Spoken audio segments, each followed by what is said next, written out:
Tom, during the time that this man, Tal, was describing what was going on and of his terrible atrophied state and all, I noticed a peculiar expression about your face as though you wanted to speak out and say something.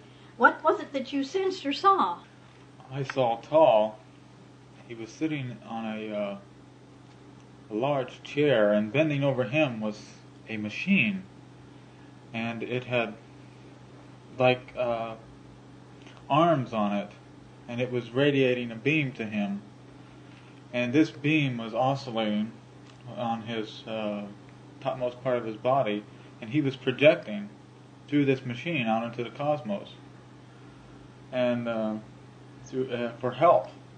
And he was sitting, like... All lopped over. Yeah, like he was all drained and no energy left in him. He was on his last leg, it seemed like. Goodness. Just drained of every life force that he had. Well. And this beam was on him from this machine. And then, as you communicated with him much more, the room seemed to go back, and there was beautiful metallic-like walls, and the floors were same substance, and it was sort of like patterned after geometric designs. Oh. Yes, and there were various looked like computers. I don't know what it would be, but all of the walls on either side of the room were from ceiling to floor had controls on them, and screens and all this electronic paraphernalia, and the lights were going off and on, and different colors and everything, and they had, it seemed like the ceiling was a little bit domed shape, but I couldn't see that too well. But when you said that you were projecting yourself in front of him, I could see the energy forming in front of him, and he reached out, but he couldn't make it. And when he said, "I need help," I could see him like this, trying to get up, but he couldn't do it. And then you came over and with just arms of energy, you might say, coaxed him up, and he, sort of blindly reached toward it and got up. And I could see at that time what he was wearing in his face.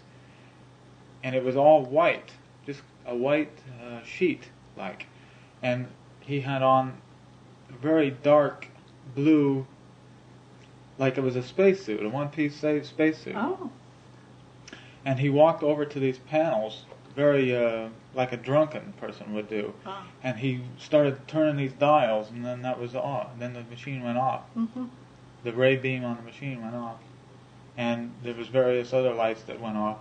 And then as you were discussing to tell him to go to other ones, he went through this door that, of course, if you've seen Star Trek, the doors slip open. Slip open real easily.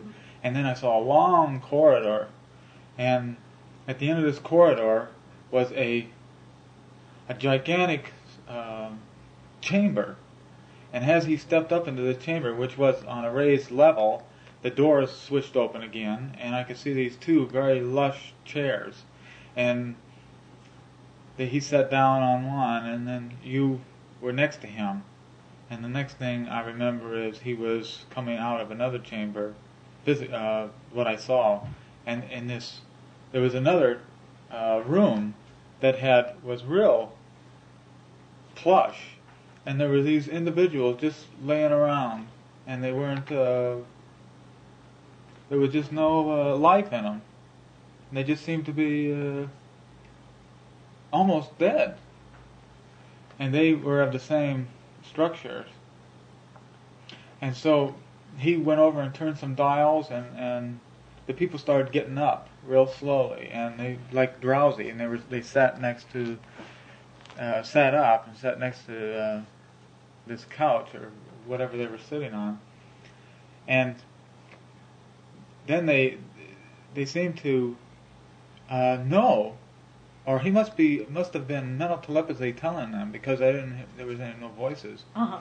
And they seemed to then start going out of these passageways, and that's all I remember that. Then the next thing which I saw, was they were turning this panel that was from ceiling to floor, and they turned it around like it was on a pivot point. Oh, yes.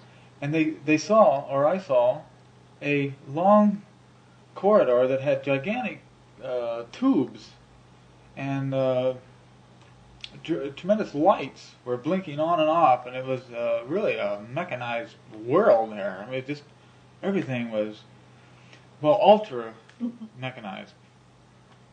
And they started manipulating these dials. And as he was telling you about the viewing screen, I could see the viewing screen. And you actually were not on a screen. You were actually an energy projection to him. And it sort of rolled, and you manipulate dials, and it the viewer screen showed each component part and its function, and it read its function. As you were discussing with him this next time, he was very intently watching, and it seemed like I was behind you, and I was watching him over your shoulder, and he was, like this, and he moved back and forth, and he was really, alive now. Before he wasn't alive, but now I still didn't see any face.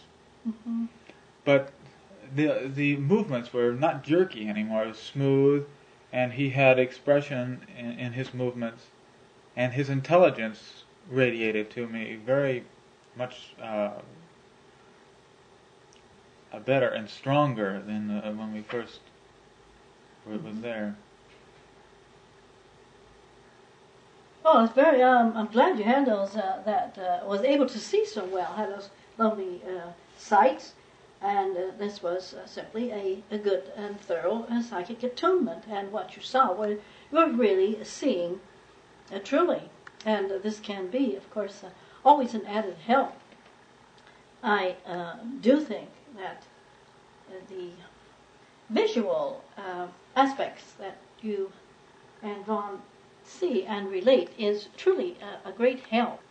Of course, I do not see these things as such. I'm not in that dimension or frequency as I am, as the brothers call me, a generator, and this is the only manner and way in which these things can be done.